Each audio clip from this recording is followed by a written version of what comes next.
Originally this was going to be a quick, hey, if you go to youtube.com/subscriptions_manager, down at the bottom there's a button that says export to RSS readers. And you can export all of your subscriptions into an RSS reader.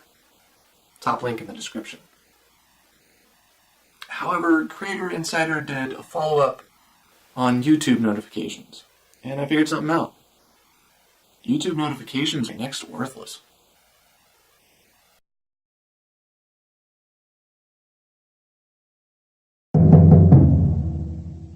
I'm going to put this bluntly. The reason YouTube notifications don't work is because they're annoying, and viewers turn them off.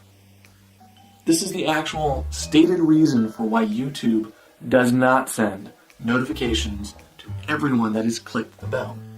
It turns out YouTube had experimented with notifications being on by default, and the result of that experiment was users turning off all notifications.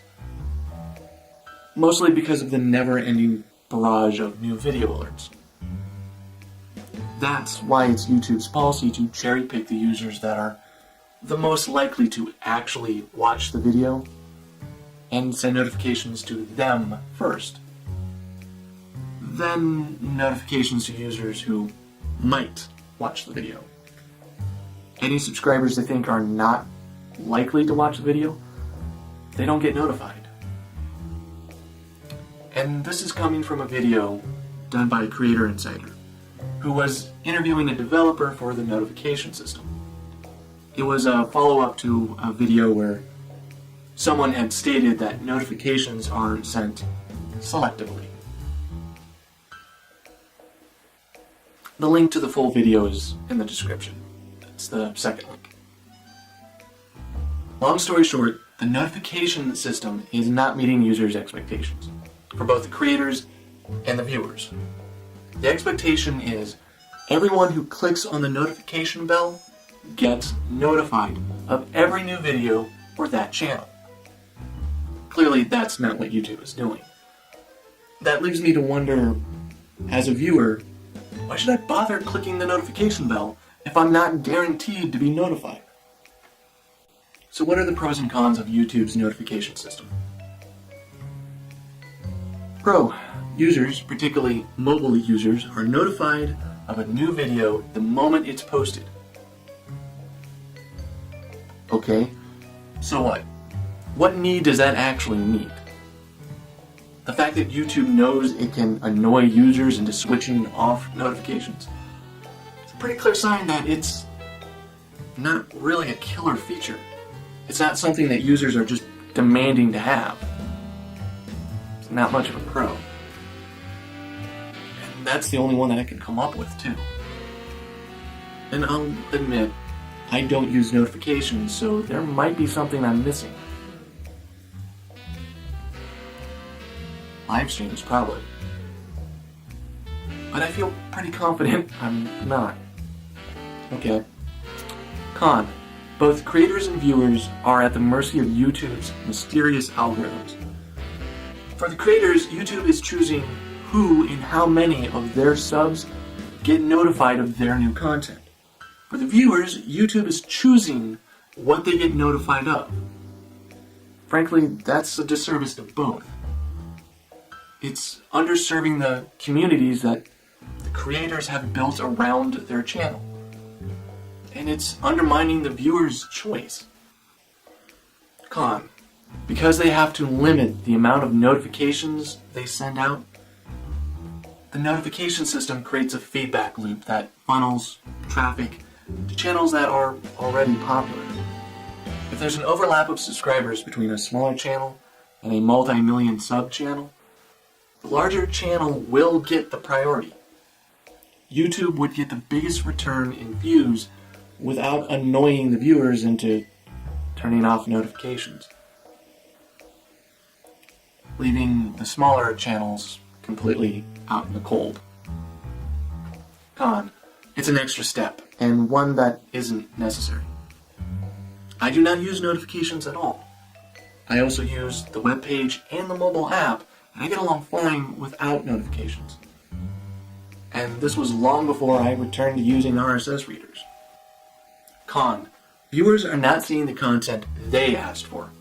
YouTube has admitted that not only do they stop sending notifications to subscribers that have not recently engaged with the channel, but they also just stop sending notifications to older subscribers, regardless of whether or not they're still engaged. Which means that viewers are missing out on content that they want. With a lot of the frustration I'm hearing from creators and viewers alike, I really don't see how YouTube notifications is beneficial to anyone. I can't think of a solution to fix notifications, mostly because I don't see the purpose for notifications. The best I can offer is turn them all off and just don't bother.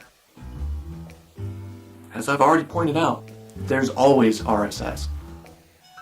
It does what both the creators and viewers had expected the YouTube notification bell would do. If you're going to take an extra step to subscribe, choose the one that gets the results you want.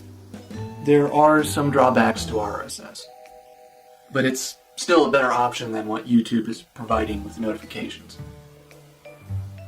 So here are the pros and cons of RSS on YouTube. Pro, it does what people expected the notification system to do. You get notified of every new video for every channel you're subscribed to, every time there's a new video. Unlike with notifications, where YouTube has to be choosy about what they send out, RSS readers update at a chosen interval. So every half hour, every hour, every 2 hours, they update and show you what the new posts are. Pro, the RSS feed is already built into all YouTube channels, so the viewers can subscribe by RSS right now. The creators don't have to do anything, or even know about RSS. The viewers can be the ones to champion RSS. A well-designed RSS reader is easy to use. The RSS reader I'm using is called FeedBro. It's available for both Chrome and Firefox. I use it because it's point-and-click simple. In the past, the hardest part about RSS was dealing with the feed URLs. FeedBro will search an open tab for any RSS feeds and automatically add them. No copying and pasting. That makes it quite simple to use. It also lets me sort my subscriptions into folders, so I can organize my reader any way I want to. It even gives you the option of filtering the topics that come in.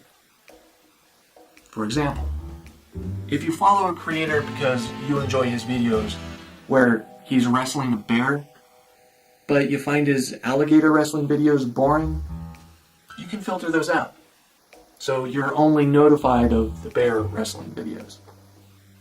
Pro, no interference from YouTube's mysterious algorithms. The RSS readers won't skip a channel or a website simply because you haven't interacted with them in a week or 6 months. If there's new content, the RSS reader will show you, and you get to choose to read or watch or not.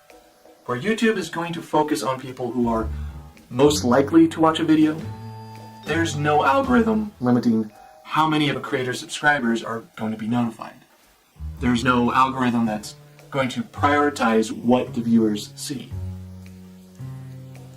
This isn't just bypassing the algorithm controlling the notifications. This also bypasses the algorithm that decides the videos that show up on the trending page, the front page, and the watch next section. There are channels that are seeing their videos suppressed, simply for covering controversial topics.